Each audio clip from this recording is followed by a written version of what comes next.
All hits, all the time. Star 98.3. It's 11 minutes after 7 o'clock, 7:11. Good morning, everybody. Welcome to the show. And as promised all week, here he is, author extraordinaire, David Thompson. Yes. Born and raised in good old Southern Maryland. Love the applause there. That's pretty cool. Do you like that? That's just for you. Just for you, David. David has written a book. The anniversary of it coming out is actually on Halloween. Sister Witch, The Life of Moll Dyer. And a lot of people, I think, David, you know, we do have kind of a transient community because of the military. Mm-hmm. So people may not know about Moll Dyer. This isn't. That's so sad. Isn't it sad? So this isn't made up. I mean, she was an actual person that lived in the Leonardtown area, right? So let's start with that and give people the backstory to who she was and how this all came about. Okay, so a lot of the Moll Dyer story is not an historical record. I mean, the courthouse burned not very long after her death. Mm-hmm. Of course it did. Yeah, right. The proof that we have as such is there is a letter that was written by a colonist at the time that referred to her in a rather disparaging way, saying that she was that her countenance hurts you to behold. Ooh. Wow! And yes, That's a little harsh. yes. I'm sure that was before she bewitched everyone, right? Right. Why did her family come to the colony? I mean, why did they decide to leave where they were? An awful lot of what is in my book is what I have drawn from the tales of the familial tales of the local families. Other than the colonial letter that I was mentioning, there's no further mention of her until the early 1800s when the Beacon did a story on her, and they had went around and gathered all the information from people who had heard the live tale from their grandparents, I guess. Right. So at some point, Moll is living her life, right. and then somebody says, "Hey, you're a witch." What happened? How did that come about? Where did she transition from just gal living out in the woods to hey, let's string her up?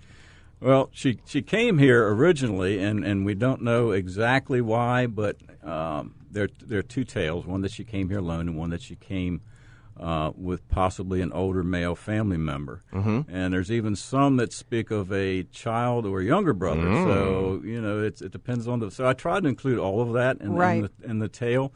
But I figured for a lone woman coming here across the ocean, I mean, it wasn't a small feat in those days. No. And if you've read anything of the book, I have quite a bit of that in there, too, some of the things that can happen. So it took a lot in order to push a lone female to come to this country. Right. But anyway, when she was here, apparently she lived her life rather harmoniously with the rest of the neighborhood. Mm-hmm. But she seemed to prefer the company of the Native Americans to her own European friends, which, of course, made her a bit of an outcast, even a pariah. She made her living growing a little bit of tobacco. She also was very well versed in local herbs and that sort of thing. There's she's stirring up stuff over a cauldron. She traded with both Native Americans and the Europeans, and she had the cure for whatever ailed them, right? But then we had a couple of years in a row of severe drought, and a sickness swept the colony in 1697, and of course. Who else would you blame but the local witch, right? Of course, right. Is that what they thought she was? They thought she was a local witch because she dealt in herbs? They kind of did because they did that. I mean, supposedly she was even asked and she wouldn't deny it. I mean, she was a bad you-know-what. She just didn't care what people thought pretty much, I believe. Saucy chick, yeah. Yes, indeed, right. So, yeah, when they would accuse her of this, she wouldn't say one way or the other, so that's more or less, a confirmation. Back in the day, yeah. To them, right. So the drought, then they blamed her for the drought. Mm-hmm. And then what happened after that? Well, St. Mary's County in Southern Maryland, period, is, we had 12 witches, I think, in Maryland altogether, and 3 or 4 of them were in Southern Maryland. Really? Really? Then the only one ever killed in Maryland was in Calvert, of course, Rebecca Fowler. We had 2 that were killed without the auspices of the law being involved, which was Moll and a lady named Mary Lee. I'm sorry, I didn't realize that we had other witches going on. I thought Moll was we the were only one. hotbed. We were a hotbed figure. of witches, and Rebecca Fowler was in Calvert County, Right, And she she was was hung, she was hung by the law or by an angry By the mob? law. By the law. So, and her crime was witchcraft? Yes. Yeah. Found guilty? Found What guilty. was, as charged, wait a right. minute. What was the evidence? What was the evidence she was a witch? I think it's been stated. We had a drought. Exactly. I mean, what was the evidence against Rebecca? One of her neighbors took ill, and Were they squabbling? I think he didn't get along with her very well to start with, and then he got a little bit under the weather, and I think I don't know, one of his cows lost a teat or something. Yeah, sure. Right. Well, that's all the evidence you need. We're talking with. Are you kidding me? We're talking with David Thompson. He is the author of a couple books, Sister Witch, The Life of Moll Dyer, and His Father's Blood. So, I mean, as crazy as it sounds, this stuff happened back in the day. But it wasn't the law that got Moll Dyer. Well, it was the I wouldn't weather? I wouldn't say it wasn't the government involved. However, we had, of course, the capital had been moved to Annapolis in 1694. So 3 years later, our governor, and name is escaping me at the moment, came down for a visit and a little dog and pony show. Sure. Whereupon he was with his wife and his kids. His wife and his kids took ill. And, See, Moll. And that's what all the local citizens Is that told what him. they Said, said? Hey, look, this is Moll Dyer. She's making everybody sick. There's a pandemic going on around here. Everybody's getting ill. It's Moll Dyer. And the governor essentially told them that, well, you know, he says, it's going to get kind of hard to get that through the court system. Maybe you should just run around town. Oh, my gosh. The governor suggested it. Yes. What? I mean, when Of course, she... his kids got better, so maybe it worked. So his kids got better. Wait, well, so come when on. so when she's accused of all these things from the governor, the kids are getting sick. Did she ever raise her hand and say, I am not making anybody sick. I cannot cause the drought. You're putting godlike influences into me. You're going against God. I mean, that's what I would have done. I would have brought God into it. I've been trying you as a witch for years. Thanks. Sooner or later, it's going to hold. Did she never stand up for herself? There's nothing that says that she did. Wow. The closest she did was running away from her cabin when they set it to flames. And that's what they did. They set it to flames. But what time of the year was mob, that? It was, well, I've heard December and I've heard February, but whatever it was winter. It was the coldest day on record, supposedly, Okay. in 1697. So they all got mad. They go down to Moll's house and they light it on fire. Yes. 'Cause They're going Okay. to burn the witch. Exactly. Oh, Yeah. my. Okay, David. So how is she? What? You want to wait? Well, let's hold Can on. you stick around for a little bit, please? Sure, I'm here. Okay, All right. great. So we've gotten to the point where she has caused a drought, or a couple droughts. And she made the governor's Everybody's children sick. Right. The governor says, not for nothing. I mean, I'm only here for the day, but I can't do maybe anything. I can't. I'm just saying. Maybe Oh, my you deal with gosh. this, and then they light the house on fire. Okay. Okay, Hold that's that where thought. we are. That's where we are in the story. 20 minutes after 7 o'clock, 7:20, talking with David Thompson, author of Sister Witch, The Life of Moll Dyer. We'll find out more in just a minute. So, welcome back, boys and girls. David's freaking us out in the studio with tales of lore, witchy lore. All hits all the time. Star 98.3. We have a guest in the studio today, David Thompson, who has 2 books out.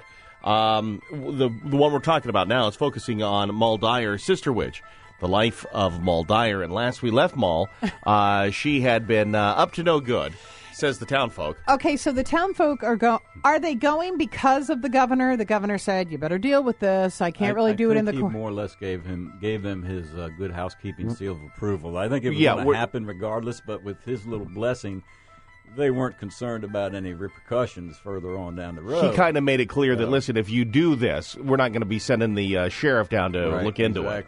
So they show up at her cabin in the woods. Where was her home located? Have you been able? Road. On Is Moll it Dyer right Road. down out in Leonardtown, right? Yes, so that's her down the hill. home is actually was located down in that neck of the woods. Very close to the So- run named after her down there. Right. Moll Dyer Her, Run. her house, sitting down there on Moll Dyer Road, So somebody lives there now.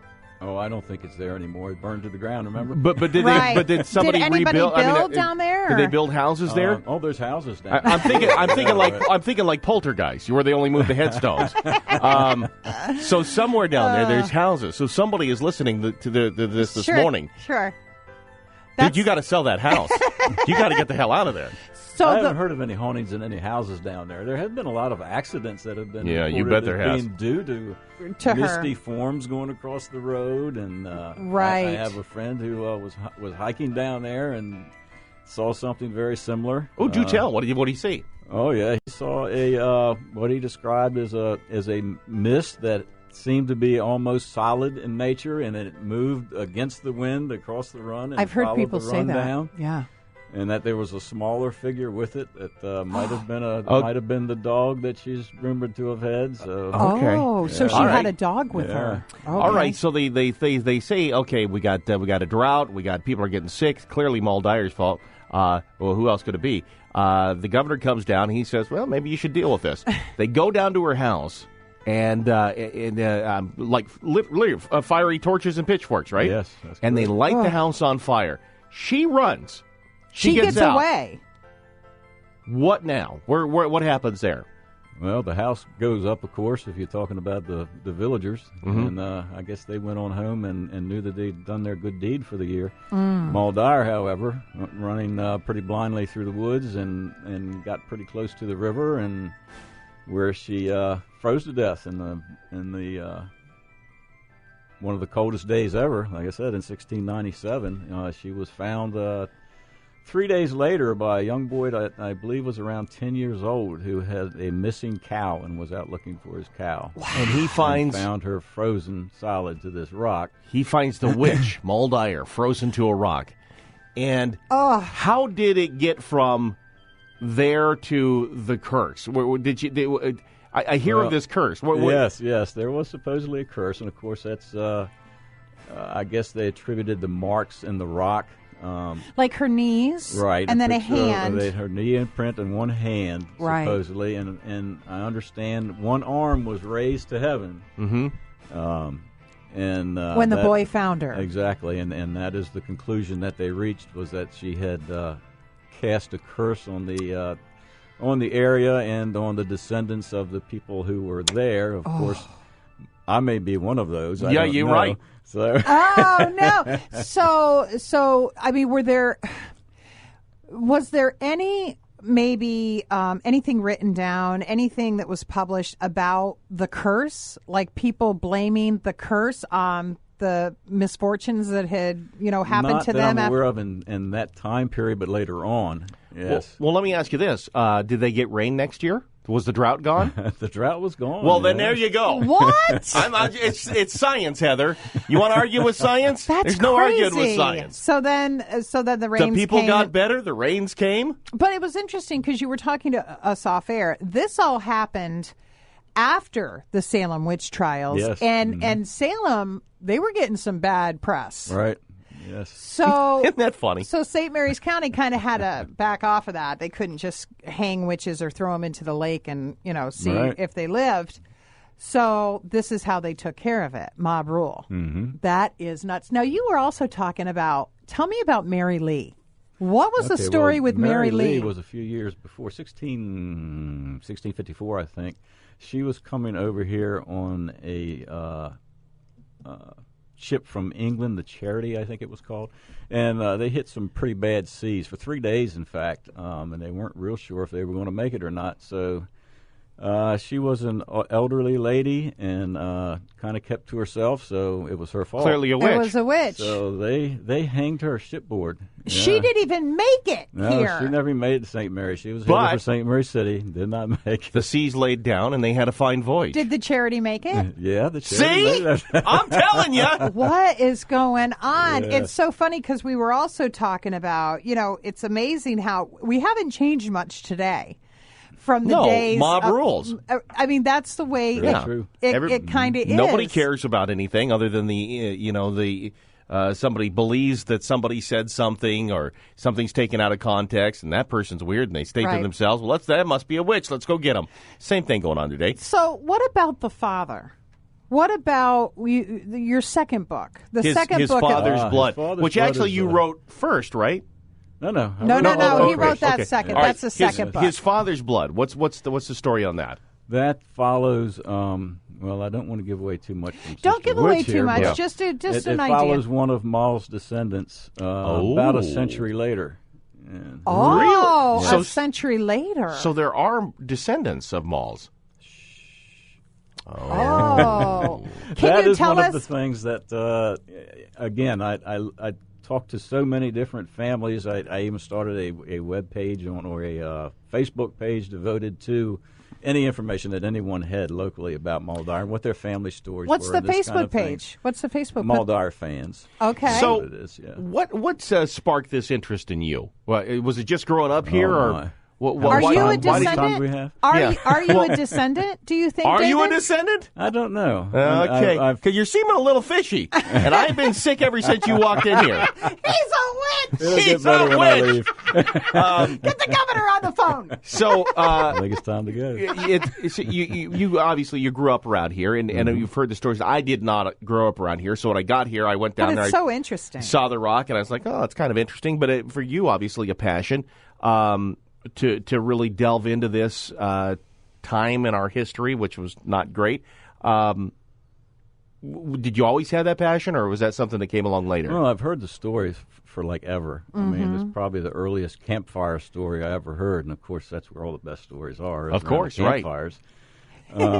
But it was a cautionary tale for kids when I was little. You know, behave yourself, or Moll Dyer will get you, and Of course, right. And, I felt more sympathy for her than anything else. I mean, it just Yes. it struck me as very wrong even then. And Well, because seriously, I mean, we do it today, with the old guy that lives in the house down the street on the corner, and, he doesn't want you to be on his lawn. He wants you to be left alone. He's going to leave you alone.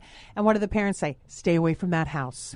He's a bad man. Well, we don't know that. He just wants to be by himself, but that's how it all starts. And that's possibly how it started with her. But the smart and safe thing to do is to burn the house. I think we've established Take no that. chances. I think we've established that as But you also said this is not something that is uncommon in St. Mary's County history. Calvert, I didn't even know about Rebecca Fowler. She was a witch, and she was hung by the law over there. You said that there was a man over there, and his name escapes you now, but there was a man who was tried as a witch. And what was he doing? Do you remember what his story Same was? thing. he also made his friends and neighbors sick. Yeah. See? That's pretty much it. That's what Yeah, that's what I mean, happened. So that's all He you... wasn't out there dancing naked in the rain or salting anybody's fields or First anything one like naked, that. high priestess, right, exactly. But so back in the day, from what I'm garnering from you this morning is if you were to get sick, just blame the neighbor and then they'll be burned as a witch If and you then you'll be Then okay. You'll be better. Yeah, if you were a little standoffish, kind of kept to yourself. Right. Different. Didn't go to church, probably. Yeah, right. And you didn't go to the church, you didn't go to the socials, you didn't go to whatever, and you didn't. You were just kind of that odd person. Good chance your house is going to get burned. So St. Mary's City, obviously established at the time. It was a colony. It was established. What was Leonardtown like? Because it was a jaunt up the road from St. Mary's City. It was, and of course it was Newtown then. But Right. It was a little backwater town, yes, for sure. Not as established as St. Mary's City, which was cosmopolitan and Exactly. very cool Yes. and European. Yes. Of course, the roads were all mud, and Right. they had, of course, you had head rights then. That's how you obtained your land when you got here. What is it called? Head rights? Head rights? What is a head right? That is at one time it was a 50-acre parcel of land for anyone that Wanted to came come and work to the county. So would it be similar to the Homestead Act? Yes, very much so. Okay. Yeah. Head right. So she did she have a head right for 50 acres of land? Could a woman have a head right? Yes. Because that Yes. doesn't sound right. She Yes. did. She did. And in the book, she and her. Y'all gonna make me give away too No, much. no, No, now. I'm still going to get the book. Are you kidding me? She and her uncle got. Okay. And then there was something else that happened that. Okay. Well, let me ask you this. Kind of turns the people against her too. So. Where Oh. where do people get the book? Amazon is probably the quickest route. It is on Barnes & Noble as well, but I think as it's print on demand, it'd probably take longer going that route. Okay. I can get it on my Kindle, right? I can David, get it Yes, today. in fact, wait, if you want, wait until the 30th. The 31st, of course, is the 1-year anniversary. Right. And I got with the publisher, and we're offering the ebook for free until the 1st of November. Oh, So, my gosh. Great. We're going to get this book. We're going to read it. It sounds very interesting. And I'm very curious about the quote-unquote descendants, can we say, in the second book that actually came out in April, His Father's Blood. 2 books, Sister Witch, The Life of Moll Dyer, and the other book, His Father's Blood. David, thank you so much for coming in today and chatting with us. It's very interesting. It's so much fun. It was a very weird time, but I don't know how far we've progressed from that. I see a lot of parallels. But in any case, very interesting, weird time, and very spooky. So thank you so much. But she actually existed. She was an actual person that was in this area. Do you believe she was a witch or not? Oh, I do not. You don't believe she was a witch? I'm 100% convinced. And hopefully I've made her a little bit of a folk hero. Yeah. That's right. my intent. For the people I that went the other way. I'm all for burning her house again. For people who are just different. She's kind of a folk hero for those folks. Mm-hmm. And I like your T-shirt. Where can people get that? Oh, Yeah. I got that myself. I just had it Right. made up. But And the Facebook don't page. turn me into a fashion plate or I'm anything. not. I mean, What's the that's one of Facebook the things I page? said, this is cool. I can come in here. I'll come a little bit early just in case I have to do makeup and stuff. Yeah, right. Not Yeah, in that's what we radio. do. I wore my dress sweatpants. Sure. I got on my dress Crocs. That's right. You know, Not in radio, baby. You're good just the way you are. So, what's the Facebook page in case people have stories or they want to share stories about Moll? It's Moll Dyer Fans. I don't know the whole. But Yeah. if you put in Moll Dyer Fans, that's what's Search gonna it that pop way. up. It'll come right up. Thank you, David. I Thank hope you you so sell. much. I hope you sell 1 million of them. It sounds interesting. David Thompson, Sister Witch, The Life of Moll Dyer, and then the follow-up, I guess, sort of thing, which is interesting. I don't know how that connects. His Father's Blood. So 2 books, local author. We always dig that. Thanks so much for coming in today. Thank you, guys. I We appreciate appreciate it. it. All right, it's 7:41. Toyota of Southern Maryland's used car.